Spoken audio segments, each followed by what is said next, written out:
Alright, let's get started with our mission.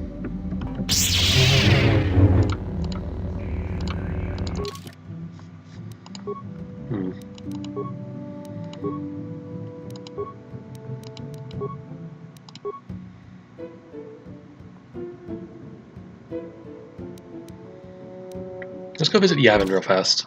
Maybe they have something good.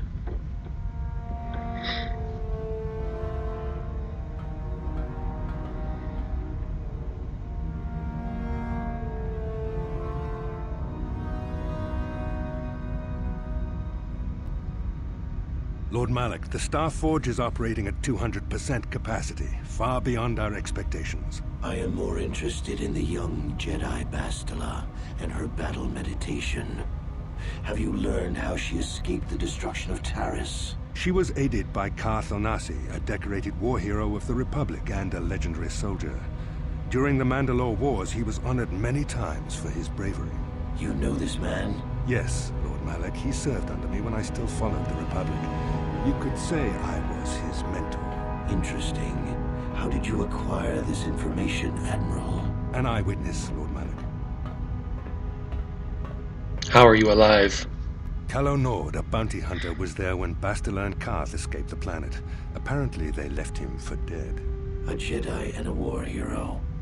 It's a wonder you survived the encounter. I am hard to kill, Lord Malak. Calo has agreed to help us capture the young Bastila for a very hefty fee, of course. But I assure you he is well worth the price. His reputation as a bounty hunter is well earned. Her companions are nothing to me, Calo. But I desire the young Jedi taken alive, if at all possible. Lord Malak, forgive me, there is something else. May we have a private audience away from the ears of the common soldiers? I trust you are not wasting my time, Admiral Karath. I promise you will be very interested in what Calo has to tell you about Bastila's other companions, Lord Malak. What does he know? Yes, what's on your mind? You know anything about this place? I don't really know much about this place. Sorry. You've been very quiet. Have I been quiet? Suppose I have. I guess I just don't like being left out of the loop.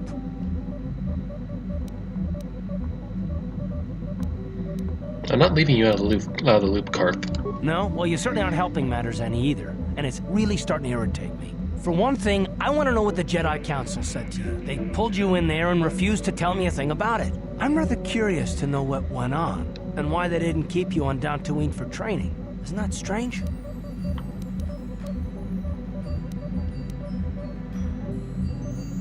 They thought it was more important that I help find the star maps than stay. And why is that? You were a great help on Taris, but why would they keep you with us? Don't they have to train you?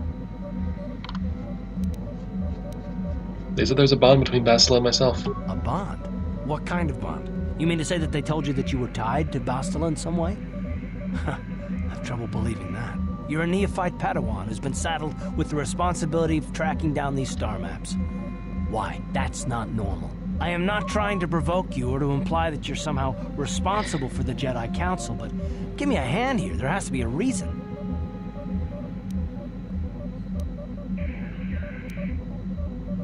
Bastila and I have a bond. We have to do this together. And what does that mean? Is this more of that destiny garbage that the Jedi keep talking about? Well, that can't be it. Well, I'll tell you this much. I'm not going to wait around until I'm betrayed again. I'm not going to betray you. Yeah, we'll just see about that, won't we? Look, I didn't mean it that way. I want to get to Saul, not... No, forget it. It just seems that all I can do is insult you, isn't it? Just forget I said anything. Let's just get on with what we were doing.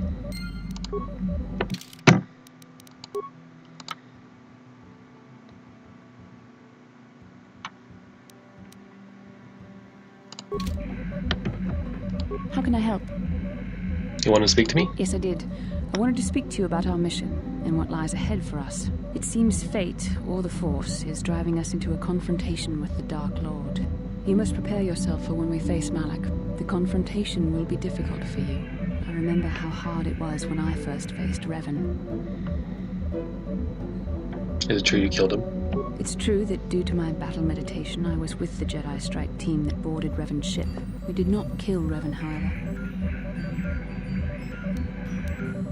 But killing him is what you're famous for. Our mission was to capture Revan if possible. It was Malak who turned on his own master, firing upon Revan's ship while we were still on board it. It was his desire to kill us and his master both. Thankfully, we narrowly escaped the vessel as it exploded. So Malak did your job for you. As I said, we were there to capture Revan alive. The Jedi do not believe in killing their prisoners. No one deserves execution, no matter what their crimes. Remember that Revan and Malak were once great Jedi, heroes in every sense of the word. They demonstrate the danger of the dark side to us all. I'm sorry, we really shouldn't speak of this anymore. The memory of my confrontation with Revan is painful. Let's return to the mission, please. Okay. How can I help? More about you? Yes, I suppose I can understand your curiosity, given the bond that connects us. Very well. I'll tell you a bit about myself. How did you join the Jedi? I was found to be strong with the Force at a young age, as most Padawans are. As a girl, I was given to the Order to be trained. When I joined the Order, I left my family on Tal Ravan, as all Padawans do. My family is still there, the last that I heard. I've had little contact with them, as it is discouraged. Why? Relationships with family members are fraught with powerful emotions. Such extremes are to be avoided. Anger and hate are the worst, but even love can lead to folly. You aren't allowed to love? Emotional entanglements can be dangerous. They can impair rational thought. They can lead to outbursts of uncontrolled emotion. A Jedi must be above such things. You don't sound very convinced. It can be a hard lesson to learn. I was not on good terms with all of my family, but I do remember missing my father terribly for a long time. Who weren't you on good terms with? I was not on good terms with my mother. I was only a little girl when I left, but I was old enough to resent her and the way she treated my father. She pushed my father into treasure hunting. I spent all my young life on ships, traveling from one false lead to the next. She whittled away my father's entire fortune, and I hated her for it. I think she was relieved to give me to the Jedi, but my father was heartbroken. You never tried to get in touch with her? Him? A child is too young to understand the sacrifices that must be made. It's better if they have no contact with their family once they're removed. Once I was older, I realized the wisdom of this policy. A Jedi must do what is needed, personal desires notwithstanding. Love can only obscure and confuse the matter. You sound very sad when you say that. Even a Jedi cannot always control the feelings of the heart. We must do our best to guard against it, no matter what the cost. But some sacrifices are harder than others. I do not wish to discuss this anymore. I would rather return to our mission.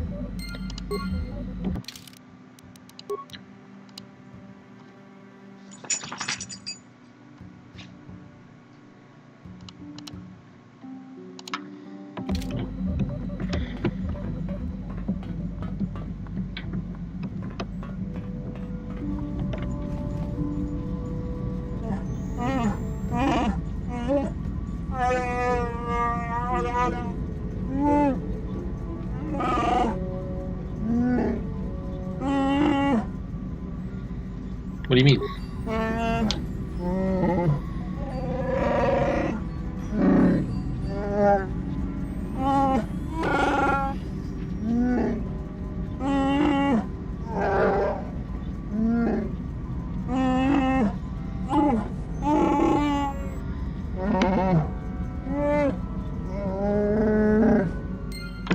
Alright then. How may I be of assistance to you, Padawan? Can we talk? What is it you would like to speak to me about? Nothing, I guess. Of course.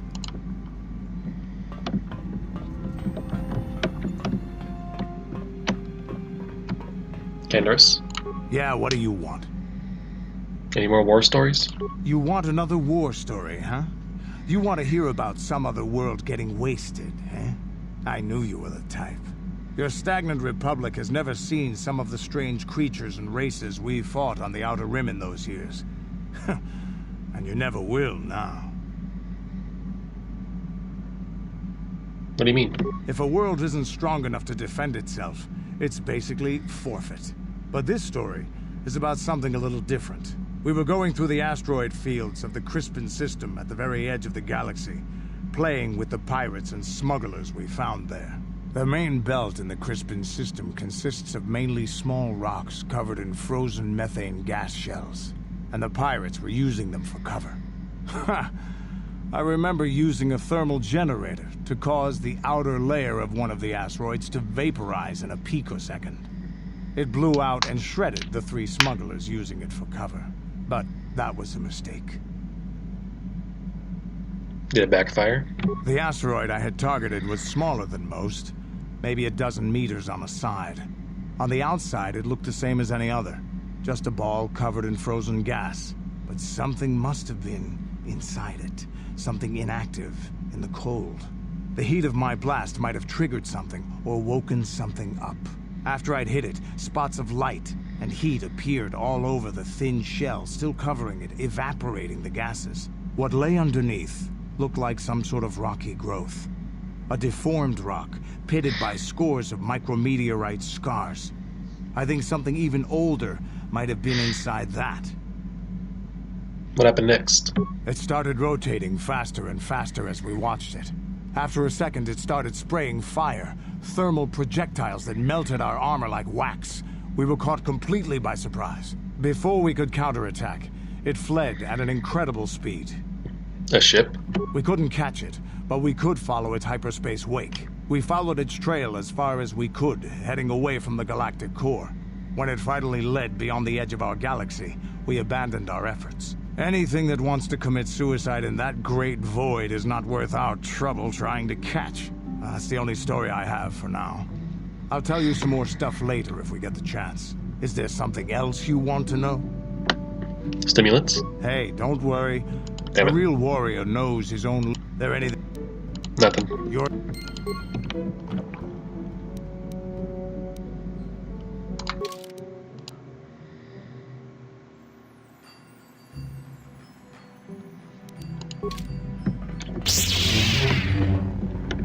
Engines.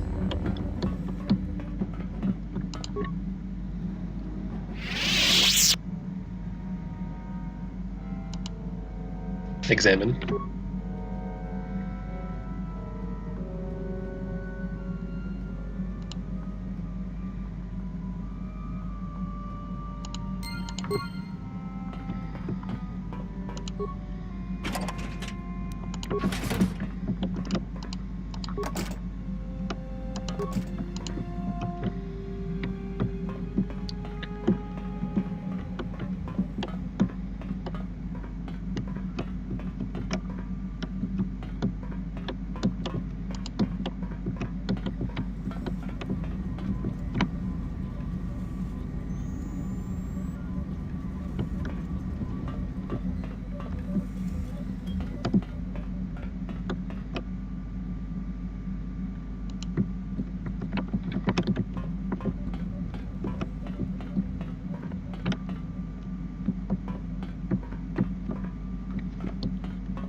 There we go.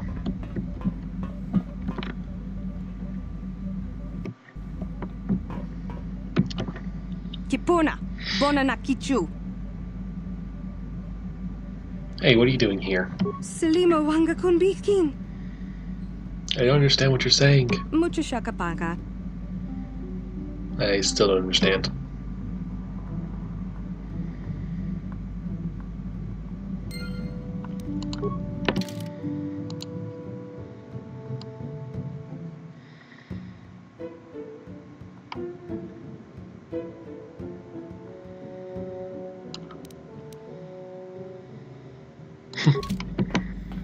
Mucho shakapaga.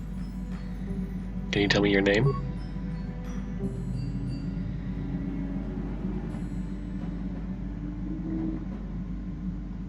Your name? Mucho shakapaga. Sasha? Mucho shakapaga.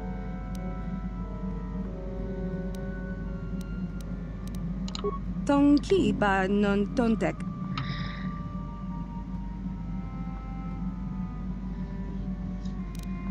Tonki ba non tontek.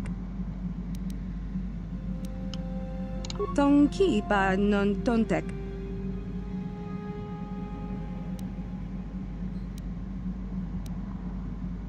Kipuna, bona na kichu. Kipuna, bona na kichu.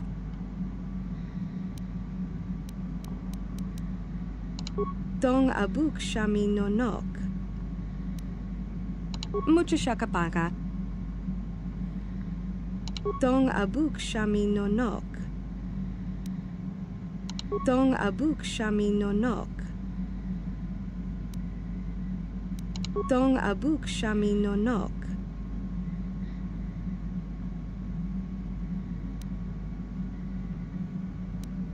Dong ki ba non tontek. Selima wanga kon biktin. Mucho shakapaka. Mucho shakapaka. Dong abuk shami no nok. Mucho shakapaka. Kipuna, bona na kichu. Selima wanga kon biktin.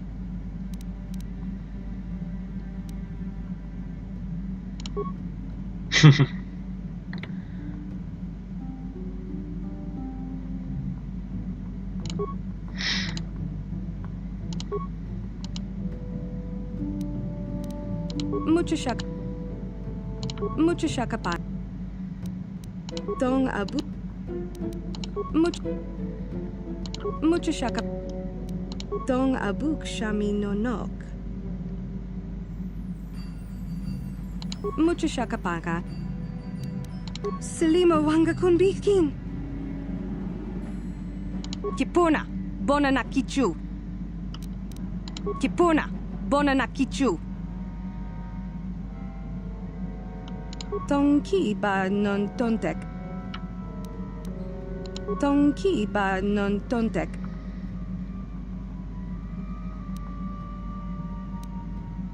Dong abuk shami no nok. Mucho shakapaka. Selima wanga kon biktin. Kipuna, bona na kichu. Kipuna, bona na kichu. Tongki ba non tontek. Kipuna, bona na kichu. Kipuna, bona na kichu.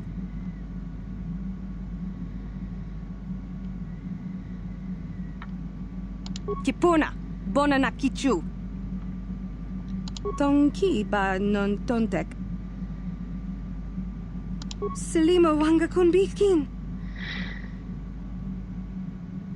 Tong. Mucho shakapaka. Tongki ba non tontek. Tongki ba non tontek.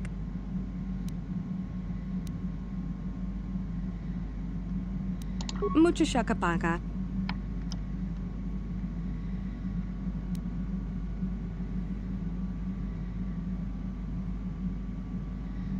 Selima wanga kon biktin. Kipuna, bona na kichu. You let the Mandalorians. Tongki ba non tontek. You don't want to leave. It's your home. Dong abuk shami no nok.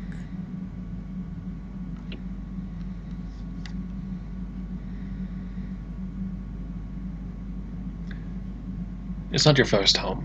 Dong abuk shami no nok. Tell me about your home before. Tongki ba non tontek.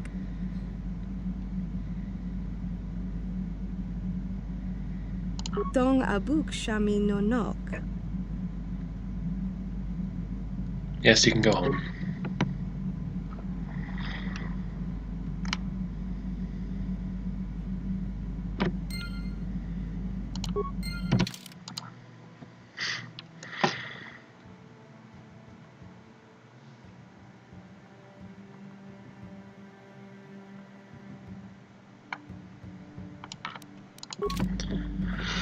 Oh, God.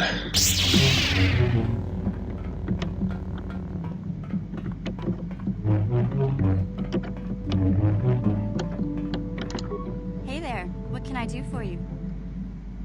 Your brother? I was a little snappish when we last talked. I'm sorry about that. I get a little touchy when it comes to Griff. It's kind of embarrassing telling people about him. Why? It's complicated. Griff wasn't the most popular guy. He had his faults. But I still loved him, you know? Sometimes people don't understand. I never knew my parents. My brother always looked out for me. He's the one who brought me here to Tars. I was just a kid, only 5. But I remember the trip, if you could call it that. We were stuffed inside a packing crate in a Starfreighter's cargo hold with just enough food and water to make the trip. Not exactly first class, you know? You were stowaways? I don't know the whole story. I was pretty young, but my brother owed a lot of money. Might even have been a few arrest warrants out for him, I don't know. The only way to get off the planet was to smuggle ourselves out. I mean, I don't want to make it sound like we were criminals. Well, maybe my brother was. See, this is why I don't like to talk about it. It makes Griff sound worse than he really was. My brother had his problems, but he always looked out for me. He's family. You have to stick by him. No, what kind of problems did he have? He gambled and drank, and he was always borrowing money for his latest get-rich-quick scheme. But he had a good heart, you know? He taught me how to survive, showed me how to slice into a computer security system, how to get inside a locked building without the entrance codes, and how to spot a wealthy mark for a quick shell game. Pretty handy skills, I guess. Yeah, Griff did right by me.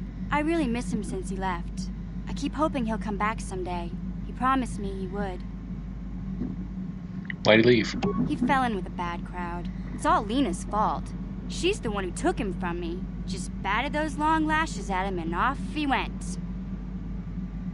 Who's Lena? I don't want to talk about Griff and Lena. Just the thought of that space tramp makes my blood boil. Subject's closed as far as I'm concerned. If I'm gonna be any help to you, I can't be worrying about my brother running off with some intergalactic skank. So is there something else you need? No. Okay. Hey there, what can... No problem. Just so happens I've got one here I've been working on. Here, anything else you... More? No problem. More? No problem. More? Hey there. Sorry, I don't have one handy right now. Besides, we've got plenty of security spikes. Hey there. What? Brother? I'm sorry for the way... Why do you hate her so much?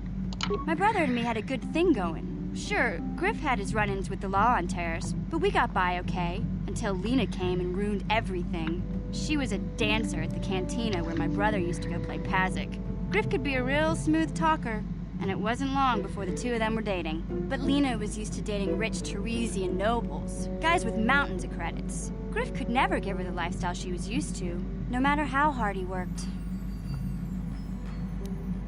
Did Lena dump him? I thought Lena would brush Griff off when she saw how poor he was, but for some reason, she stuck around. I guess she saw the potential for a big payday down the road. So what happened? After they'd been together for a few months, Griff told me he was leaving Terrace. He and Lena were gonna try and make their fortune off-world. He promised as soon as he made enough credits he'd come back and get me, and we'd all live like royalty. That was 2 years ago. I haven't seen him since. I don't even know where he went. Maybe something happened to him. Oh, I know what happened. As soon as she got him off Taurus, Lena sunk her claws into Griff butt good. She twisted him around her little finger and made him forget all about me. I know I'll probably never see Griff again. But part of the reason I came with you was the hope that I could find out what happened to my brother. Don't worry. I won't let the search for Griff get in the way of what we're doing. Let's just get back to the task at hand. Is there anything else I can help you with? Nope. Okay, have it your way.